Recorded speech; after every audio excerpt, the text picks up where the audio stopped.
Hey people, what's up? My name is K Hart. Thanks so much for checking out my channel. So recently I've been getting a lot of requests to do a beat arrangement tutorial, and so that's what we're going to do right now. So I have already put together a trap / drill type of beat, and I'm going to share with you guys my best tips and tricks for making an interesting arrangement. And this isn't necessarily just for trap or drill. It can be for, any sort of like hip hop, pop, rock, those type of genres. EDM, house, techno might be slightly different formula than this, but a lot of the general techniques that I'm going to show you guys that I like to use are definitely still applicable to those as well.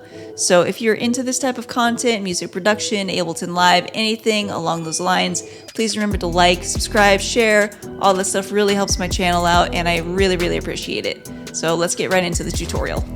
Okay, so the first thing that I want to start off with is, if you're brand new to beat making or like making music in general, there's kind of a structure to follow when you're making this type of beat. So anything like trap, drill, pop, rock, they all kind of follow the same structure. And there's like 6 different sections at most. You don't need all 6, but these are the most things that you would have in a beat.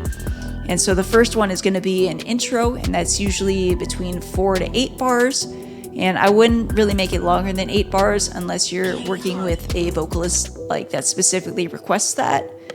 You're gonna have a verse, which is usually the longest part of your beat, and I'd say that's normally like 12 to 16 bars for this type of genre. You're gonna have a pre-hook or a pre-chorus, and hook and chorus are kind of interchangeable. They're the same thing. I'm just gonna say chorus because that's where my brain goes. So the pre-chorus is usually about 4 bars, and it's a nice little section to kind of transition between your verse and your chorus. And it just makes it a little bit easier to ramp the energy up. You kind of drop it to 0, and then you can bring it all the way to 100 to hit your chorus. And your chorus, that's number 4, is usually your highest energy section where the most things are going on, and that's usually 8 bars. There's something called a B section or a bridge. And this typically comes after maybe the second chorus, so it's near like the middle-ish / end of the beat, and it's usually the most different part of the beat. So once everyone has heard, the same kind of 8-bar loop that we've somehow stretched into like a full song, we have this one section that's slightly different, kind of gets the listener interested again, and usually that's somewhere around 8 bars as well.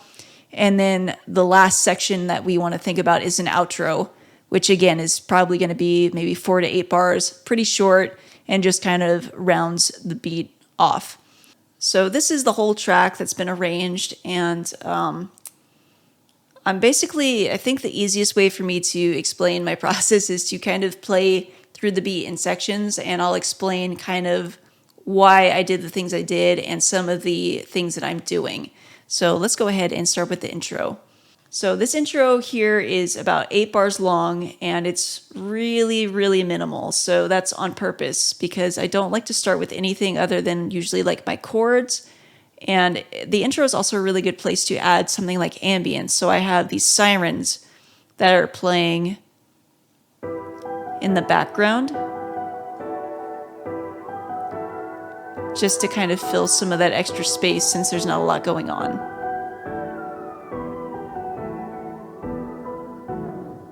So I also have a couple things that are automated here. So I have halftime on this channel that starts to kind of turn on about halfway through the intro to kind of lead into the main melody, that has halftime on it, 100% wet. And it also has Mellify with that tape stop on it to kind of give it a breath before it hits the first verse. And you'll notice I actually even left some empty space with nothing playing to give it that full stop. So it drops into the first half of this verse, which is 16 bars long. Also pretty minimal. So we have the main melody, kick, snare, and a really simple hi-hat pattern. And then the 808 comes in at the second half of the verse to give it just a little bit more energy.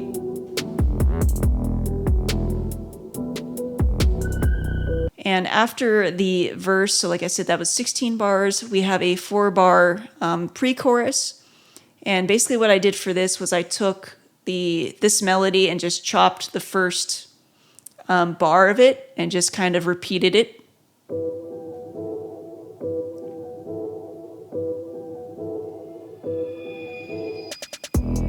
And so here I just have a little kind of snare roll going into the main chorus, as well as this little transition that I made. It's kind of eerie sounding. I thought it fit the vibe. So that's just a really short, easy pre-chorus. This pre-chorus goes into chorus, and you can see we have everything playing here.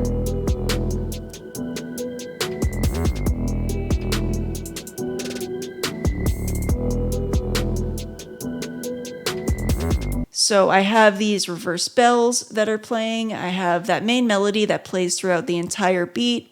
I have these choir vocal chops. That's kind of filling in between that bell.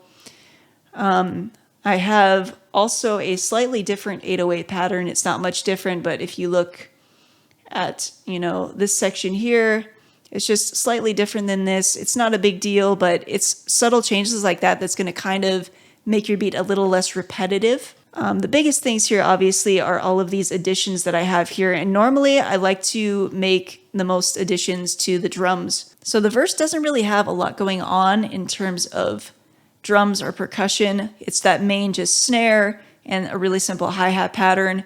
And here I've added a clap that gets layered with the snare on every third beat. I've also added some of these snare rolls, just really low in the background, and they kind of pan from side to side.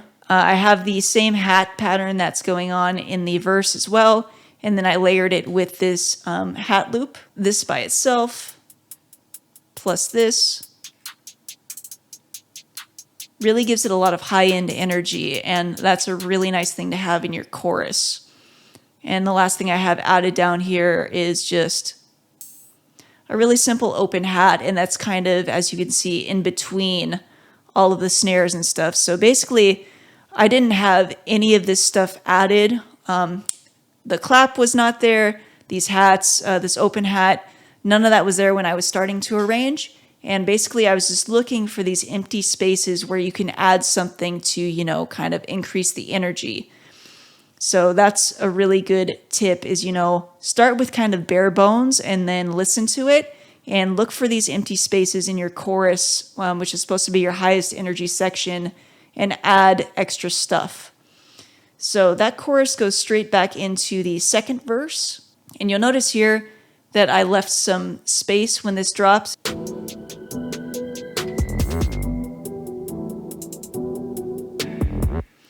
So just having that space there kind of helps it breathe a little bit after, that high energy of the chorus. Now we're back into the verse again. So this is exactly like the first verse. Here we've added this little break. And a little bit of a top melody up here with the bells.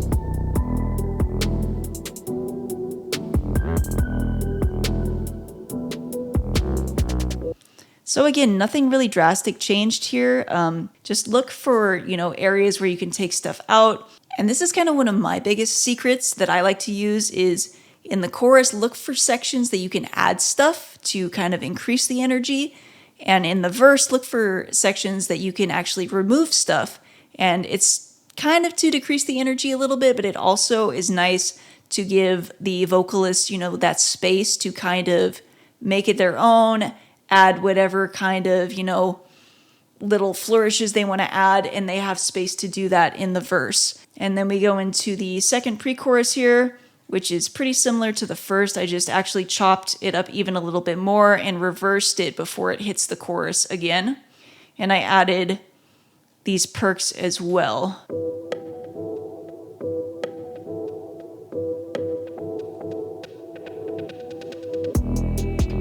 And that just kind of builds the energy back up into this chorus.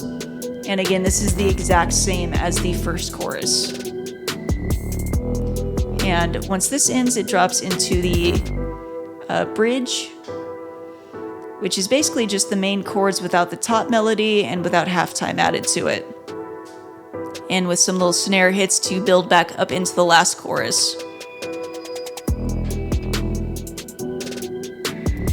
And the only thing I've done differently for this section, this is actually just the chorus repeated twice, and I've added this little perk down here, again, in those spots where there's nothing else going on. So again, just looking for those empty spaces where you can add a little more impact.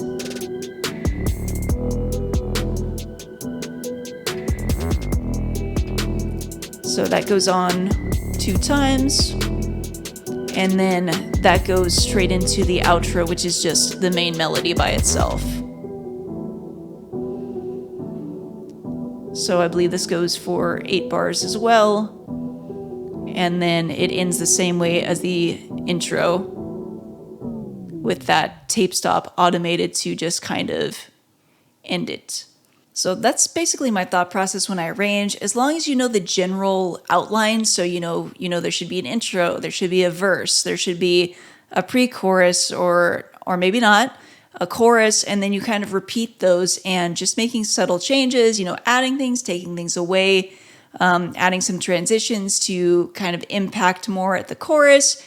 And it's just, I like to just start with kind of bare bones melody and then start arranging and then find those gaps and add things, or again, take stuff away. And that's really what makes the beat interesting, and that's kind of what makes it your own. So I hope this was helpful, and if you did find it helpful, please remember to hit that like button, subscribe, share. It really helps my channel, and I thank you so much, and I will see you guys in the next video. Take care.